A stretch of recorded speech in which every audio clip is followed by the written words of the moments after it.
This is the Waterman Exception, and as you can see, it is a square pen. Not just slightly square, this is very square. So I have some thoughts about that. But before we get into that, let's talk just a little bit about where the Exception sits in Waterman's lineup. This is currently Waterman's flagship pen.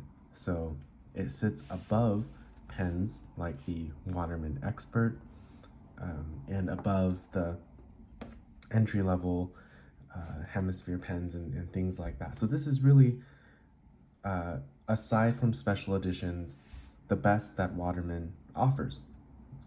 Now, Waterman says this pen is made from exceptional materials and has exceptional build quality and all of that. So let's take a look at if that's actually true. So there are a couple of things that I think let this pen down from just feeling really premium. So I'm gonna walk you through what those are, and then I'll talk you through a few things that I think this pen does actually really well, and then we'll get to the squareness of it. So let's start with a couple of negatives because they are just a couple. The first thing that I noticed when using this pen is that because of the square shape, the inner seal, this plastic inner seal seems much more noticeable. I'm not sure if it's just harder to put in a square inner plastic seal versus a round one, but it just looks really cheap. And it doesn't look like something that is appropriate on a pen that has a retail price of over $400 here in the US. So that's point one. The second thing that drives me crazy, because I tend to be a bit OCD, is the Waterman logo. Now, first of all, the fact that it's just laser engraved on instead of something a little bit more elaborate is annoying. You would expect something a little bit nicer than this. But the thing that drives me nuts is the fact that I think the W is upside down. I mean, the pen, usually you lie it like this on your desk. So therefore, when you look at the W, like this is the bottom of what would be the pen. The W is upside down. Why? Like, why wouldn't you have the W the other way around? Anyway, that drives me crazy. So those are the couple of things. In terms of using, the other thing that comes up is somehow the seal of this pen is not super great. Again, I think it has to do with the fact that it's a square pen. So the pen tends to dry out much faster than something like an Expert would dry out.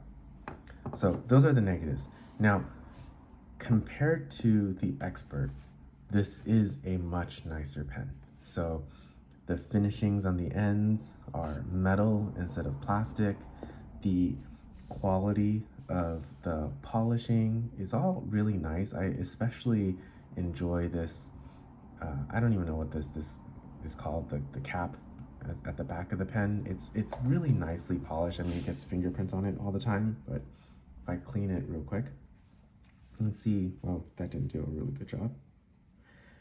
If I clean it, you can see it's just really nicely polished, really nicely finished. The paint is really nice. It has a spring-loaded clip, which is always nice. So it does feel overall a step above something like a Waterman Expert. So overall, I would give this pen the pass and say, yes, it does feel like the flagship of the Waterman brand.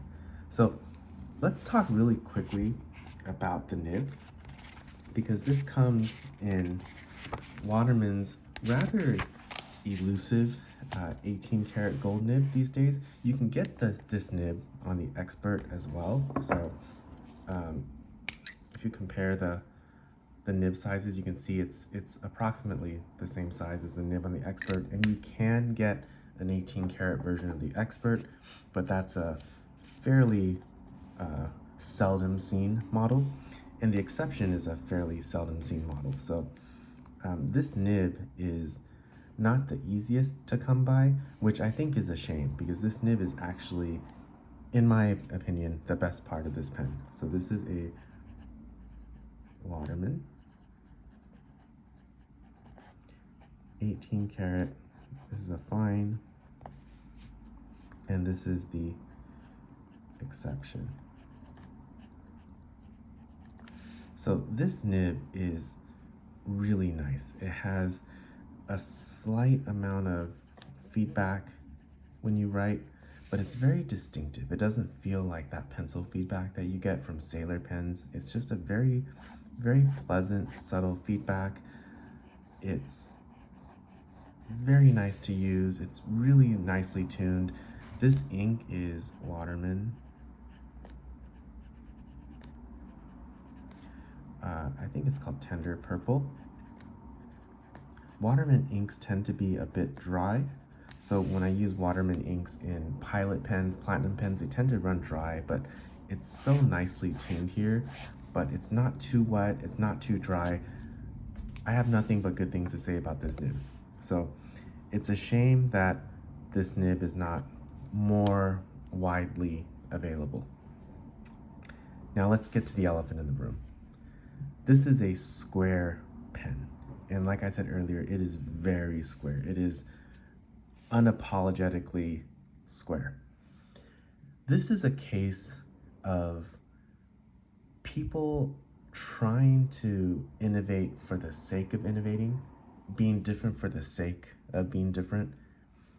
Clearly, someone was trying to say, okay, well, how can I make a pen that's different? So we have these pens that have been this way for a really long time. How do we make something different? I know, let's make it square.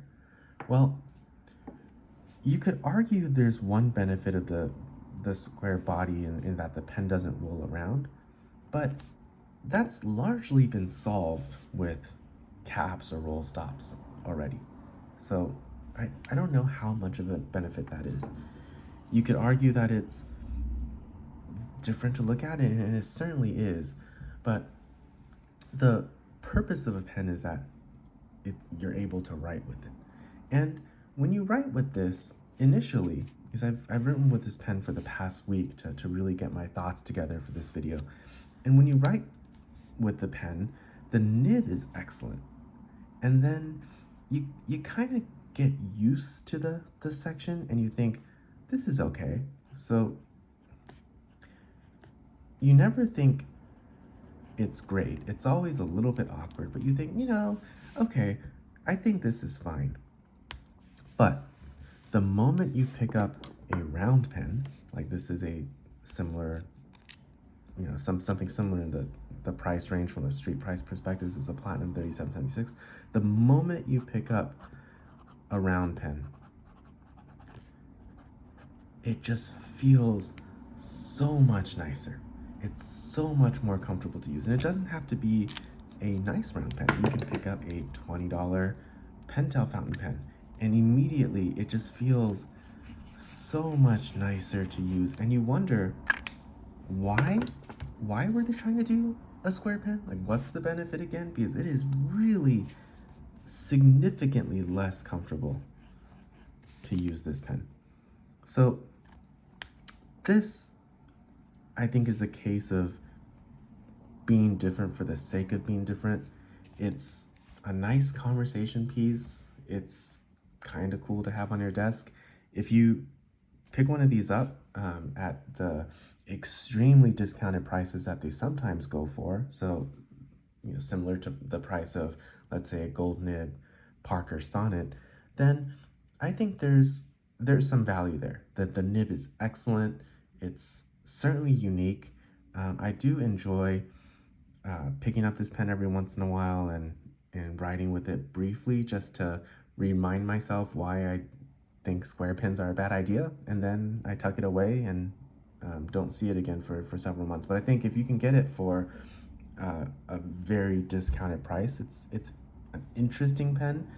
But overall, square pens, bad idea. I think we figured it out before with with, I think we figured out the right shape for pens before. So anyway, those are my thoughts. Interesting pen, very high quality, some annoying quirks, outstanding nib, stupid shape. So hope that was fun, and talk to you guys later.